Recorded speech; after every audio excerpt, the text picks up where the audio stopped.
Today's video is all about what's it like, what's the day in the life, what is it like to live on a Texas ranch, right? Particularly a Texas cattle ranch or farm. So if that's what you're here for, just stick around. We're gonna be getting after it right now.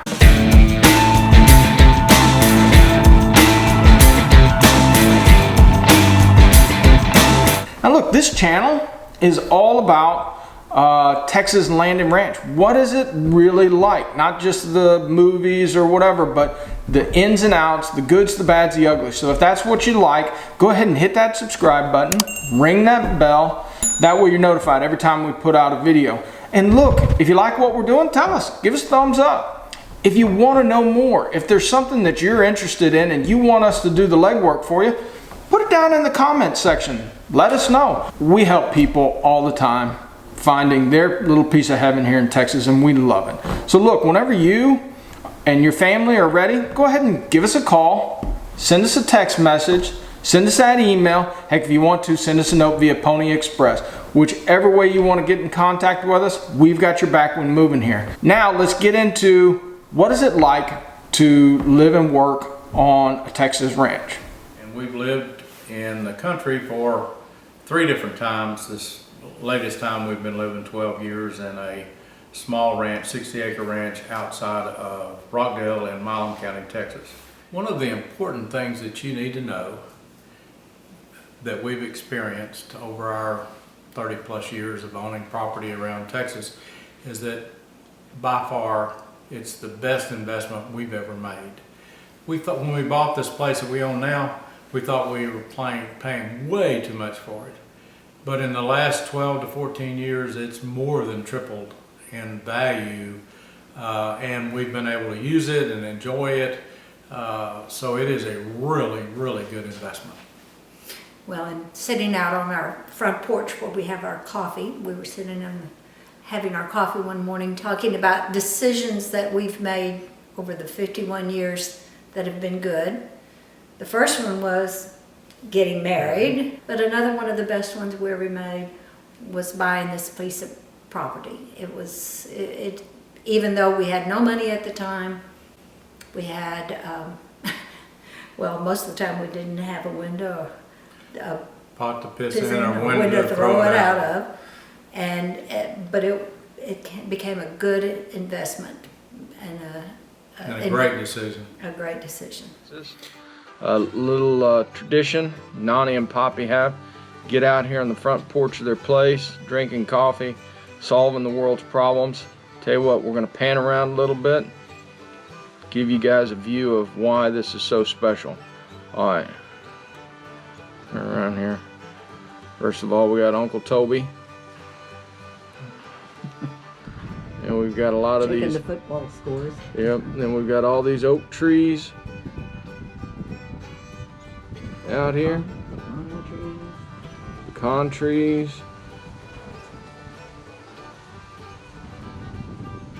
Beautiful breeze.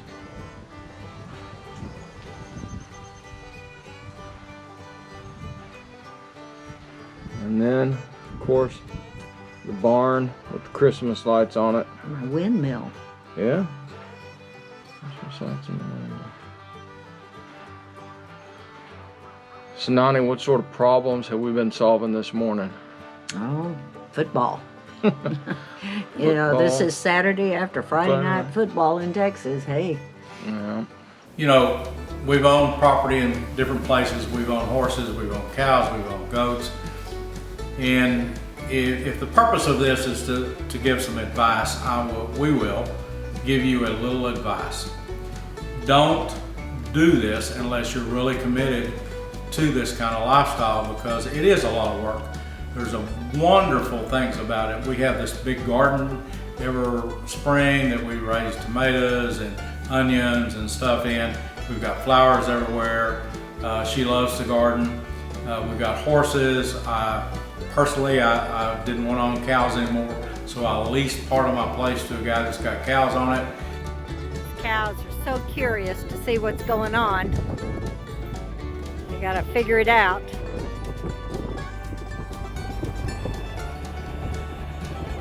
Taking down some fence.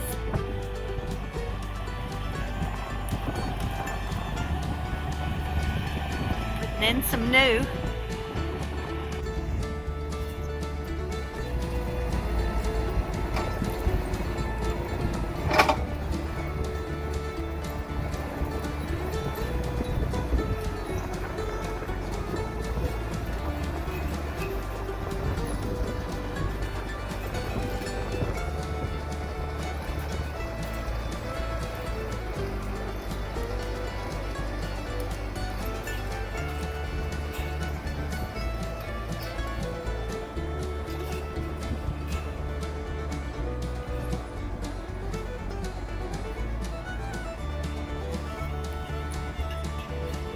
That's how you build them. Horse high, bull strong, pig tight.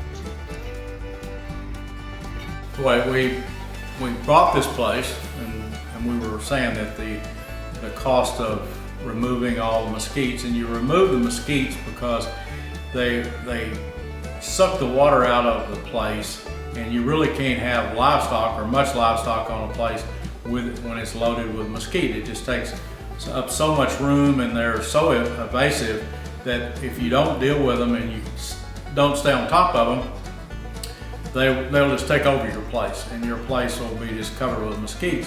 Now, a lot of people moving from the city, they like to come out and they want it wooded places and stuff.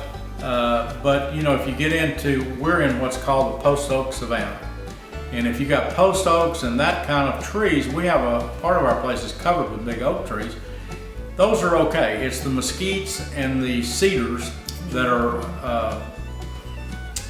I'm gonna trash trees, but they will, if you don't keep on top of them, they will take over your place. So I'm very vigilant about riding down around the place and looking for them. If I find them, I've got a grubbing hoe and I grub them up, and then I put some poison on the roots to make sure they don't come back. Cedars you can just cut down and they won't grow back. But mesquites, if you just cut them off at the ground, instead of growing up, they grow out. And if you drive your ATV or tractor or something out there, then you end up having flats. So I'm very vigilant about keeping the mesquites off of it. But you know, and I'm here asking myself, why the heck do we do all this? I mean, this is just nothing but work.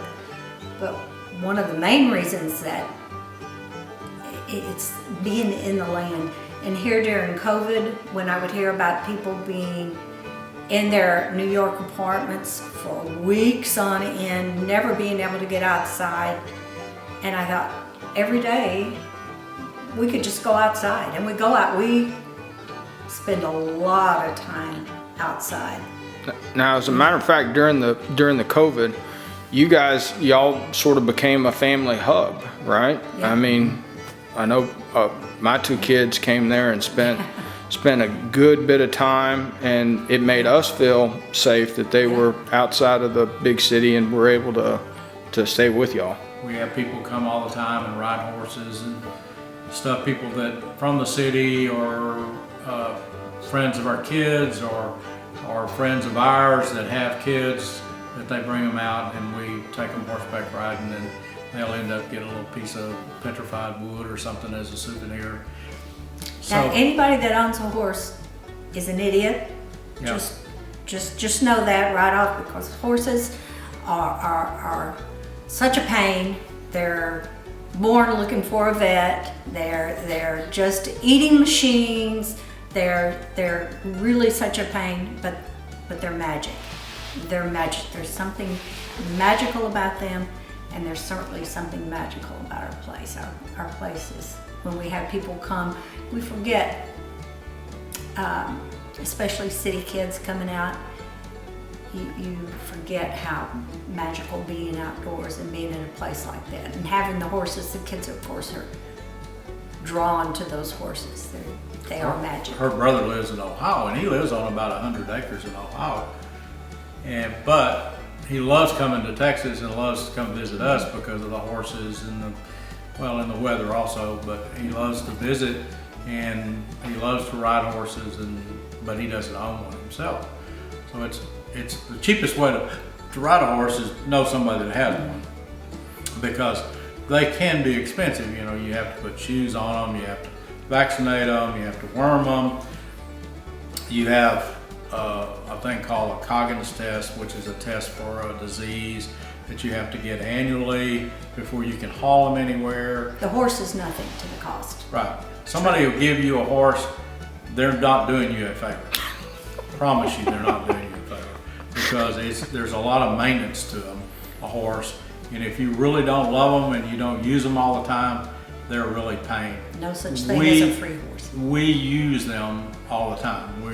Last weekend we were riding and we took them on to a place south of Killeen and rode. We just got back from Missouri. We spent a week in a place called Black, Missouri, and rode in the Ozark Mountains. We've been to Oklahoma this year, been to New Mexico twice, been to Colorado. We've been to Utah, hauling horses. We haul our horses out there and we ride them. So we use our horses all the time. Now we've had horses, these two particular horses that we ride for a long time, about 12, 13 years.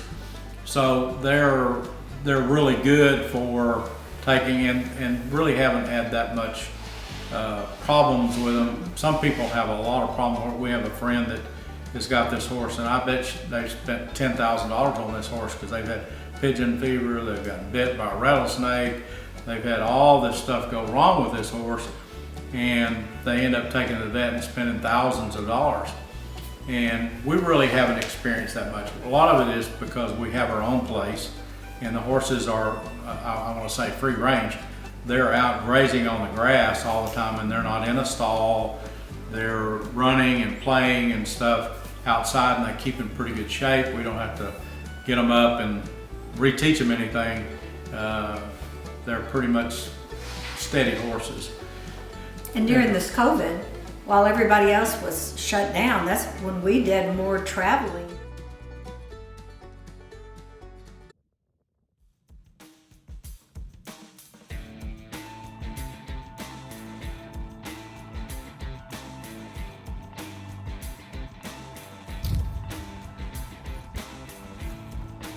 I wonder where all these bricks came from.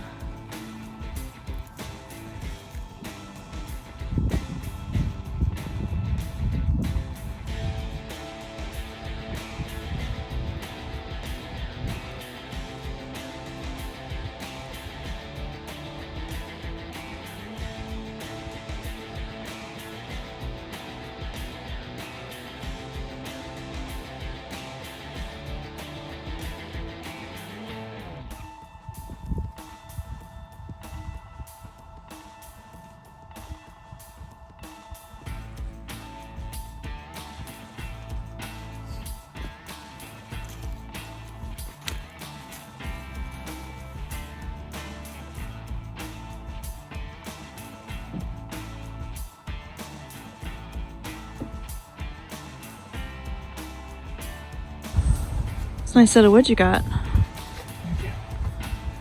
It's a little cold out here. Maybe we'll make a fire later.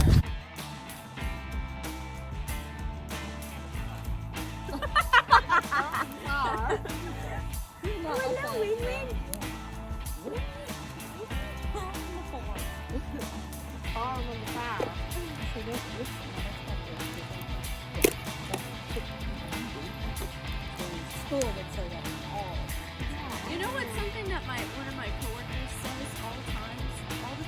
She says, like, yeah, I'm washing my dish. I'm washing my dish. Washing and wrenching. Like, she legit says it. Hey, thank you for sticking around. Great stuff. Really enjoyed doing that. Enjoyed putting it together for you. If you guys are ready to come on in, don't forget to give us a call. Send us that text message. Send us that email. Heck, if you want to, send us a note via Pony Express. We love helping people transition into this Texas ranch lifestyle. And if that's what you're in for, give us a call.